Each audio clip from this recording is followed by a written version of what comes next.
যারা ৫৩ বছর দেশ শাসন করেছেন তাদের কাছ থেকে নতুন কিছু পাওয়ার নেই বলে মন্তব্য করেন ইসলামী আন্দোলন বাংলাদেশের আমির ও চরমোনাই পীর মুফতি সৈয়দ রেজাউল করিম। সংসদে মহিলা কোটার বিরোধিতা করে সংস্কারের পর নির্বাচনের দাবি জানান নায়েবে আমির মুফতি সৈয়দ ফয়জুল করিম। যুব ইসলামী আন্দোলনের জাতীয় কনভেনশনে আনুপাতিক প্রতিনিধিত্বমূলক নির্বাচন ব্যবস্থার দাবি জানানো হয়। অরণ্য গফুরের রিপোর্টে দেখুন এরই বিস্তারিত।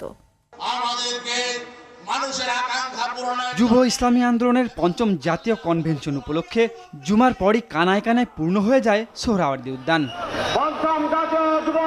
ফ্যাসিবাদের আমলে দেশের ইসলামী দলগুলো নির্যাতনের শিকার হয়েছে উল্লেখ করে আইনের শাসন প্রতিষ্ঠার গুরুত্ব তুলে ধরেন বক্তারা। দেশ সংস্কারের সংখ্যাগরিষ্ঠ মানুষের বিশ্বাসের প্রতিফলন দেখতে চান ইসলামী আন্দোলনের নেতারা। মহিলাদের জন্য সংরক্ষিত আসন ১০০, এটা আমরা মানি না। যে সংরক্ষিত আসন মহিলাদের জন্য রাখা হয়, এটা মহিলাদের সাথে বৈষম্য করা হয়, তাদেরকে দুর্বল ভাবা হয়। আমরা তো কোঠার বিরুদ্ধে আন্দোলন করেছিলাম, যদি আবার মহিলাদের জন্য কোঠা রাখা হয় তাহলে আমরা আন্দোলন সাকসেস হই নাই। আমরা বলবো মহিলারা সরাসরি নির্বাচন করবে, নির্দিষ্ট কোনো কোঠা আমরা চাই না। আমাদের যুগ এখনো শেষ হয় নাই। ফ্যাসিবাদের বিরুদ্ধে আন্দোলন করেছিলাম, এখন চাঁদাবাদের বিরুদ্ধে আন্দোলন করতে হবে, দখলদারের বিরুদ্ধে আন্দোলন করতে হবে, যারা দুর্নীতিবাজ তাদের বিরুদ্ধে আন্দোলন করতে হবে, যারা ডাকাত তাদের বিরুদ্ধে আন্দোলন করতে হবে, যারা দেশকে ধ্বংস করার চক্রান্ত করতেছে তাদের বিরুদ্ধেও আরেকবার আন্দোলন করতে হবে।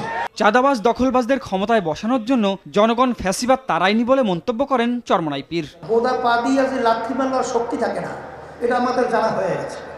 তা আপনারা দেশ ৫৩ বছর পরিচালনা করেছেন, আমাদেরকে আপনারা কি দিয়েছেন?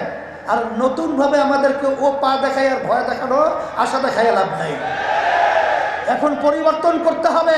পাশের আমাদের যে রাষ্ট্র রয়েছে, নিয়ম ছিল বন্ধুত্ব সুলভ আচরণ আমাদের সাথে করবে, কিন্তু তাদের আচরণে আমরা বন্ধুত্ব পাই নাই।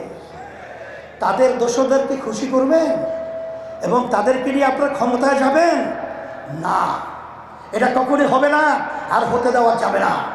আর পিআর সিস্টেমের মাধ্যমেই বাংলাদেশে জাতীয় সরকার গঠন হবে। আপনারা কেন চাচ্ছেন না? আপনাদের ভয় কোথায়?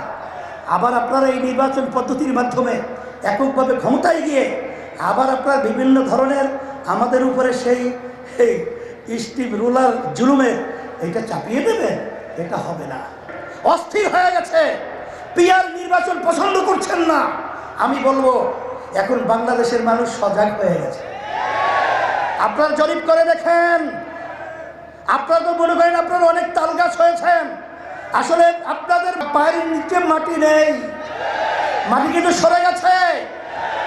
এখন এই বাংলাদেশের মধ্যে আর এই চাঁদাবাজদেরকে, এই যারা নাকি জায়গা দখলকারীদেরকে, খুনিদেরকে, গুমিদেরকে বাংলাদেশের মানুষ দেখতে চায় না। পরিবর্তন করতে হবে, সুন্দর পরিবেশ তৈরির জন্য আমাদেরকে কাজ করতে হবে। নতুন কমিটি গঠনের মাধ্যমে আগামী নির্বাচনে হাত পাকার পক্ষে বলিষ্ঠ ভূমিকা রাখার প্রত্যয়ে শেষ হয় ইসলামী যুব আন্দোলনের কনভেনশন। আমি জানমালের সর্বোচ্চ কোরবানি করতে সচেষ্ট করব। অরণ্য গফুর, আর টিভি, ঢাকা।